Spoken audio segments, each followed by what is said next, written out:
hadir semua hari ini, nak? Siapa yang tidak hadir hari ini?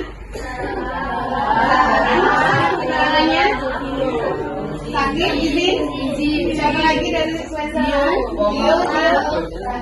Sakit, terus? Sakit juga. Boma? Kemana Boma? Izin? Sakit. Oke, 4 orang yang tidak hadir untuk hari ini ya. Oke, sebelum belajar Ibu minta coba Abdi pimpin teman-temannya untuk berdoa. Dengan hati aja ya. Oke, dipimpin teman-temannya untuk berdoa. Doa mulai.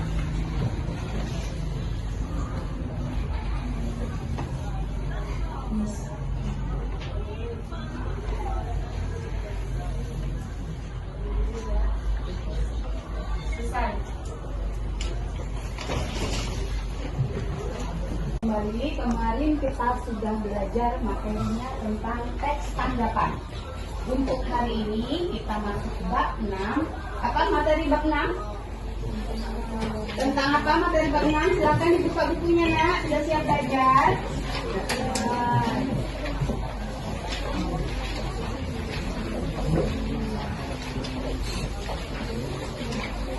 Sudah dibuka bukunya, nak. Sudah siap belajar? Apa materi bab 6?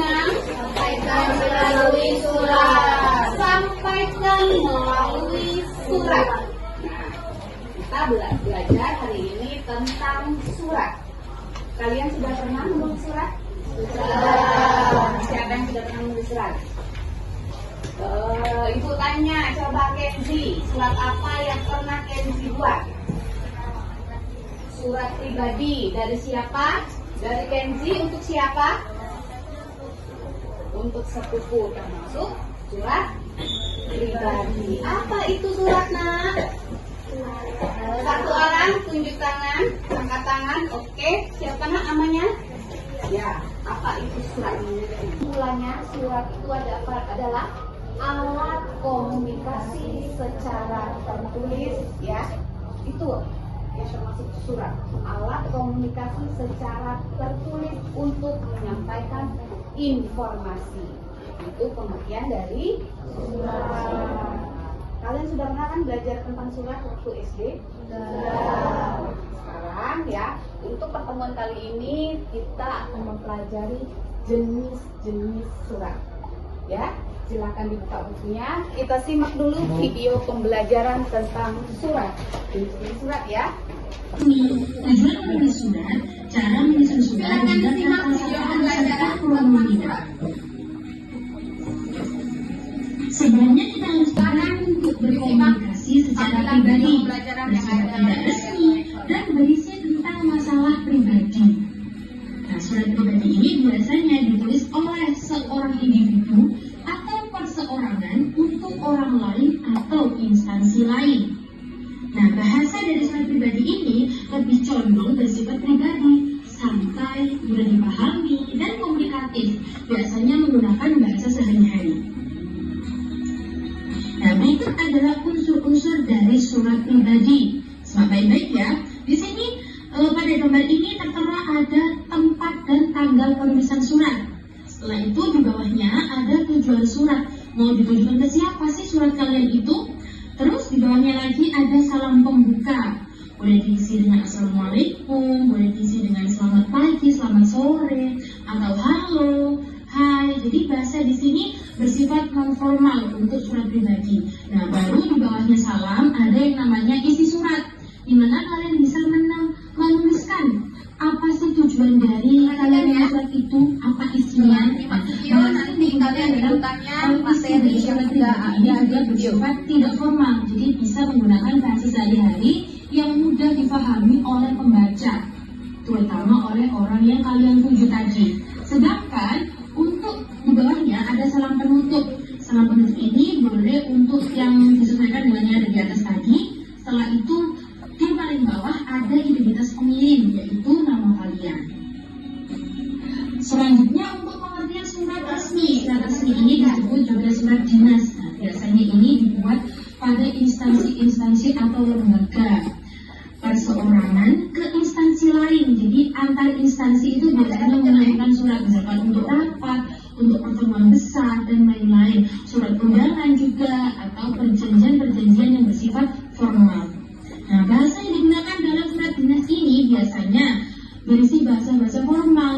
menggunakan bahasa tidak bertele-tele, beda dengan surat pribadi tadi. Kalau surat pribadi menggunakan bahasa sehari-hari, tapi kalau untuk surat resmi menggunakan bahasa yang formal, singkat, jelas. Jadi memiliki pola yang tetap.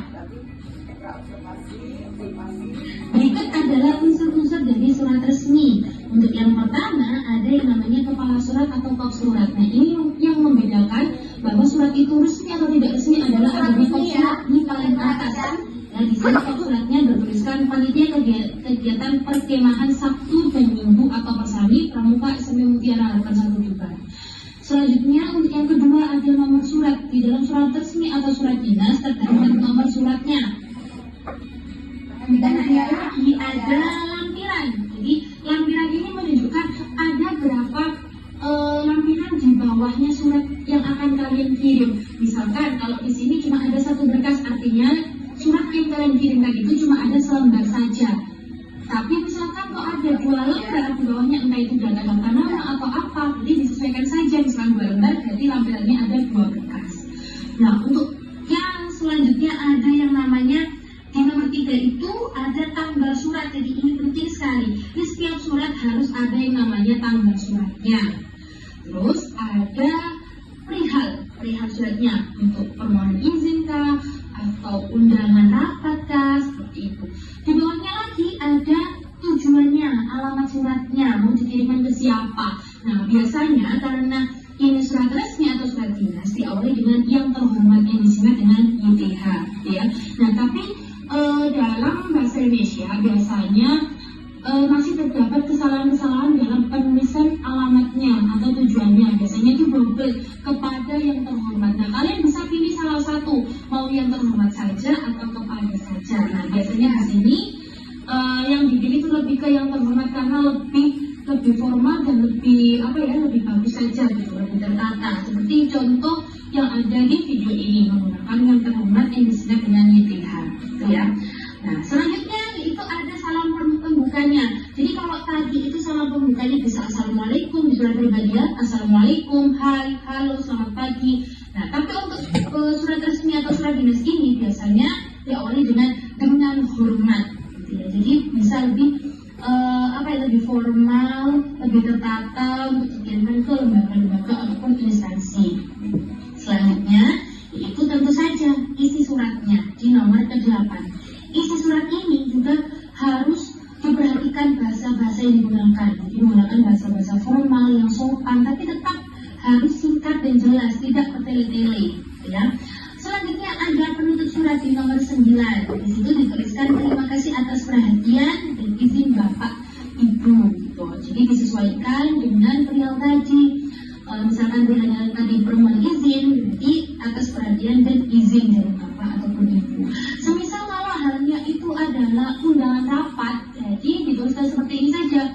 Terima kasih atas perhatian dan kedatangan Bapak ataupun Ibu, gitu ya.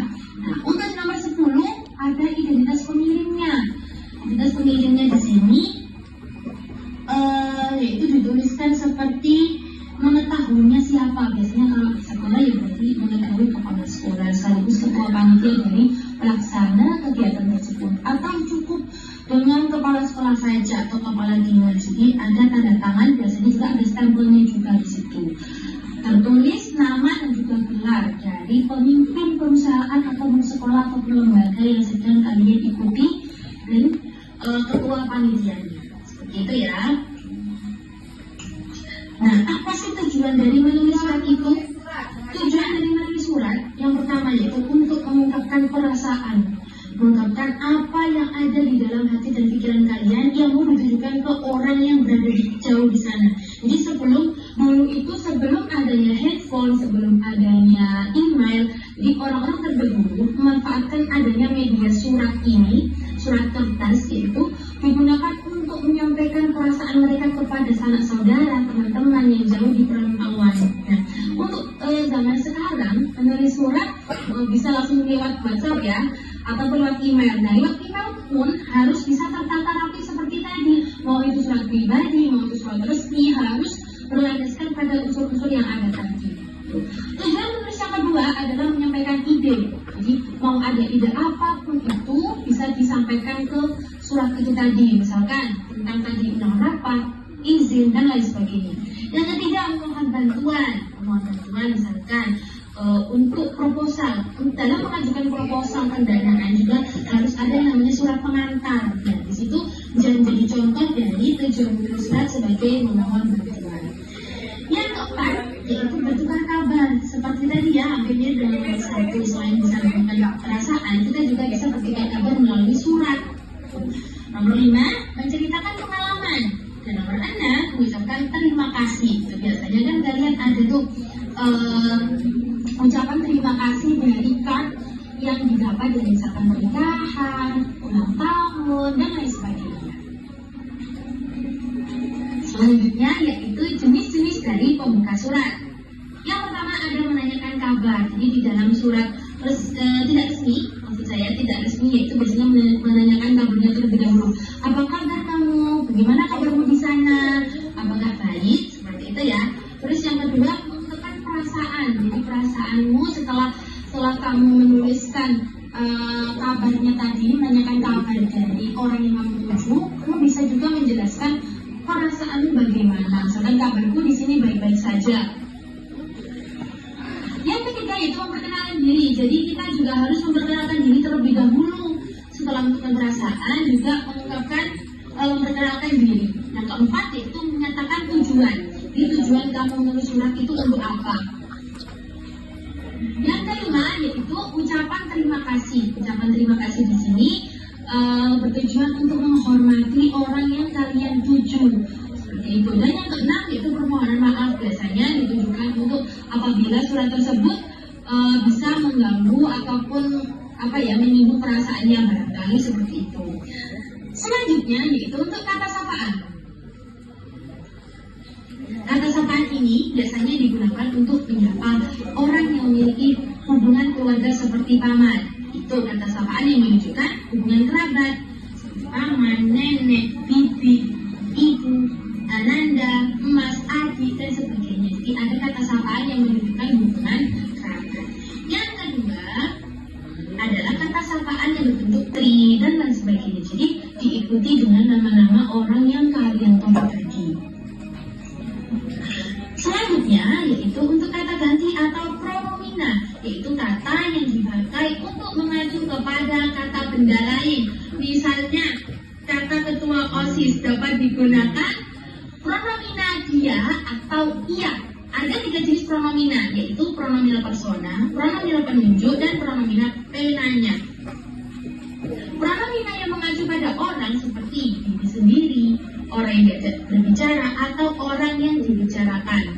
Itu disebut pronomina persona, artinya mengacu pada diri sendiri, tuju, dan urusan kami. Jadi yang ibu garis bawahi tadi, yaitu dia yang menunjukkan orang yang dibicarakan. Artinya berada jauh misalkan di sana, ya, bukan yang sedang bertatap muka. Jadi ketiga itu tadi merupakan pronomina persona. Nah, yang kedua yaitu disebut pronomina penunjuk. Pronomina penunjuk ini terdiri atas pronomina ini, itu, yaitu penunjuk umum, kemudian penunjuk tempat seperti sini, situ, sana, dan penunjuk ikhwal seperti begini, begitu. Contohnya, lain kali jangan berbuat begitu lagi. Nah, ada kata-kata begitu yang menunjukkan penunjuk umum. Lagi, Bu Guru memberikan ini kepada saya sebagai kenang-kenangan. Jadi ini menunjukkan suatu hal yang penunjuk umum tadi ya. Kalau yang begitu tadi menunjukkan ikhwan. Pelajaran tentang jenis-jenis surat. Ada 2 jenis surat. Apa aja? Dari surat resmi. Apa perbedaan antara surat pribadi dan surat resmi? Ayo, angkat tangan siapa yang tahu perbedaan surat pribadi dan surat resmi sesuai video yang sudah kalian simak. Tadi kan sudah dijelaskan kalau unsur surat resmi ini surat dinas. Kalau unsur surat pribadi juga ada. Nah, menurut kalian apa beda surat pribadi dan surat resmi? Oke, Kenzi, silahkan. Surat pribadi menulisnya lebih santai, tapi jika surat resmi itu lebih formal, Lebih formal dalam menyampaikan ya, maksudnya formal dalam penulisannya ya, Kenzi ya. Jadi salah satu pribadi dan surat resmi adalah bahasanya atau penulisannya. Kalau surat pribadi boleh simple, yang penting bisa dibaca atau dipahami oleh penerima surat. Tapi kalau surat resmi itu bahasa atau penulisannya lebih formal. Ya, sudah disampaikan juga bahwa ada tujuan dari penulisan surat. Ya, sudah kalian baca. Nah, sekarang silakan buka bukunya di halaman berapa itu, Nak? 177 ya. Itu silakan kalian baca, ada sebuah surat ya, surat pribadi ya. Ada yang halaman 177?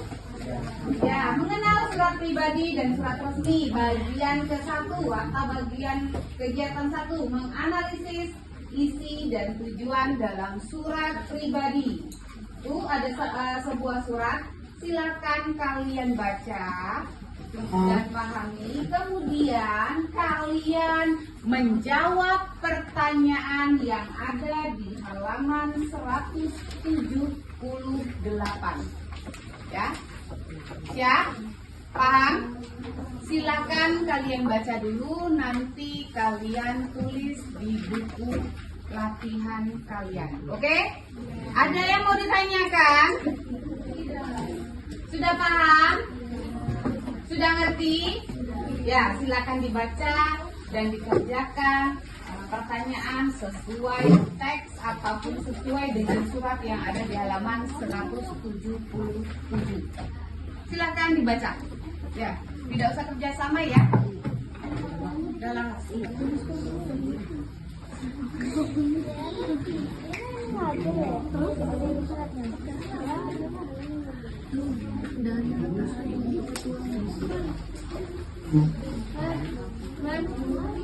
di halaman 177. Silakan dikerjakan, anak, nggak ada yang ngobrol, ayo. Bukunya kemana, Nak? 1, 2, 3. Jawaban dan pertanyaan tadi ya sudah sekalian kerjakan ya. Berarti kita tinggal merefleksi pembelajaran hari ini atau menyimpulkan materi pelajaran hari ini. Coba siapa yang mau menyimpulkan atau merefleksi pembelajaran hari ini? Coba Kenzi.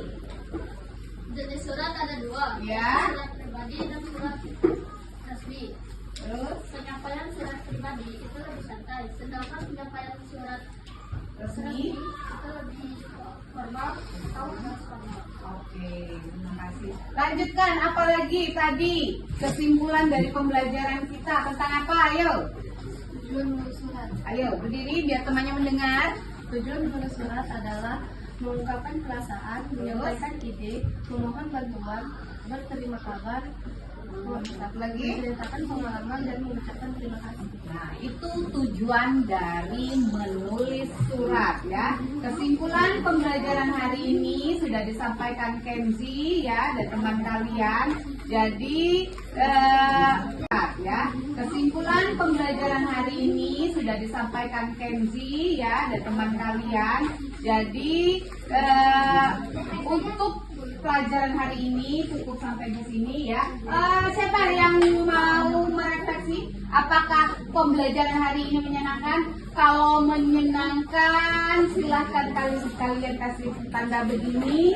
Kalau tidak, kalian cemberut. Oke? Bagaimana pembelajaran hari ini, anak-anak? Kalian merasa senang? Paham, terima kasih. Ibu tutup pembelajaran kita hari ini dengan mengucapkan alhamdulillah ya. Akhiri pelajaran kita hari ini dengan assalamualaikum warahmatullahi wabarakatuh. Waalaikumsalam warahmatullahi wabarakatuh.